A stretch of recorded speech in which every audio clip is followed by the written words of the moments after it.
Back when Marcus Golden was traded, you obviously had spent a lot of time with him, I'm sure, through training camp and early part of the season. Like, what was kind of going through your head when you see that happen, especially as like a rookie coming in the league, and even knowing that you probably were going to get to play more when he was gone, even if you're losing a teammate? Um, I since I got in the NFL, the whole training and guys being cut from the practice squad, all that kind of stuff, it's all been crazy. I mean, we I remember talking to Cam like a week into training camp. We already had some guys that had to go home and stuff like that because of the COVID stuff and all that, and it was just like a welcome to the NFL, and it's continued, but that's just the reality of what the NFL is. So, definitely surprised by some of the things, but yeah, I'm getting a little bit more desensitized to it just because I've got to see a fair share of it. Yeah, and separate from that, what has it been like playing for Coach Bilema in terms of like what kind of coach is he and how much has he helped you develop throughout the season, do you feel like? Man, he's helped so much. I'd say the biggest thing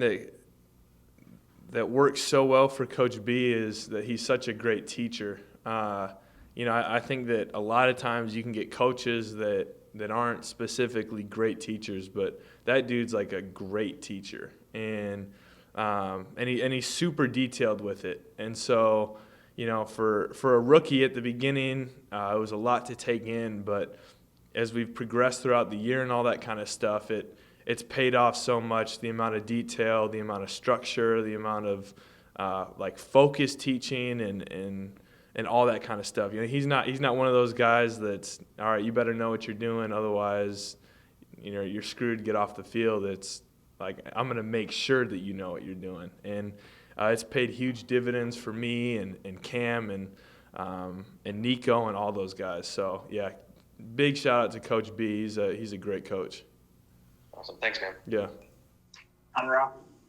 Carter, the coaches made it pretty clear that the game plan is a lot different, or may change from Russell Wilson now to this week. What do the same principles apply though with Kyler Murray running around and being a mobile quarterback? In a sense, they do. They're even though they're both mobile quarterbacks, they're completely different. I mean, I'd say that Daniel Jones is a mobile quarterback, but he's completely different. You know what I mean? And so everybody's got their own specific tendencies. They've got their own skill set.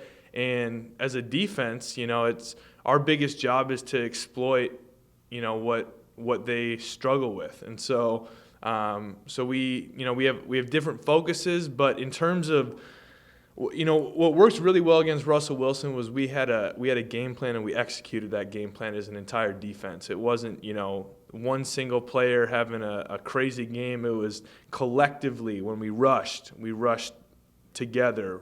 The D-backs played unbelievable, and that allowed us to get home and allowed them to pat the ball. So some of those things carry over into this game, but with a couple different focuses and specific aim, I guess. Hey, Carter.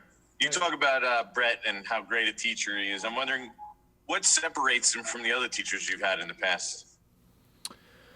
Well, I just think that everybody's got a different coaching style, and different styles work well for different people. But Coach B's detail is really what I think works so well for me. And when he built the defense from the beginning, he built it from the foundation and then worked into the detail. It wasn't just like sporadic. Okay, here's what you have to do. Memorize this. It wasn't memorization. It's 1 + 2 = 3 because 2 - 1 is 1. You know what I'm saying? Like there was a process to it. There was a precursor, like understanding of this is how I want to build my outside linebacker room based on their skills and how they're going to fit into our defense. And so that's what I've really liked because it's allowed me to get a complete understanding of our defense.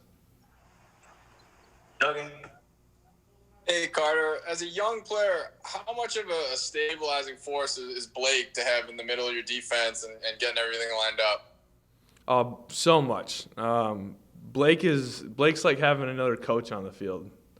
Especially when I was doing the inside linebacker stuff, that dude was literally telling me what I was supposed to be doing every single play. So, but throughout a game, Blake is calling out everything. He's calling out formations. He's calling out where we're setting the front at times. He's reminding the D-line what they're supposed to be doing, reminding the outside linebackers what they're supposed to be doing. So it's really like having another coach on the field.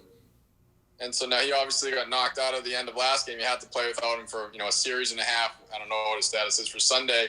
So how much of an adjustment is it when he wasn't on the field, or if he isn't on the field on Sunday?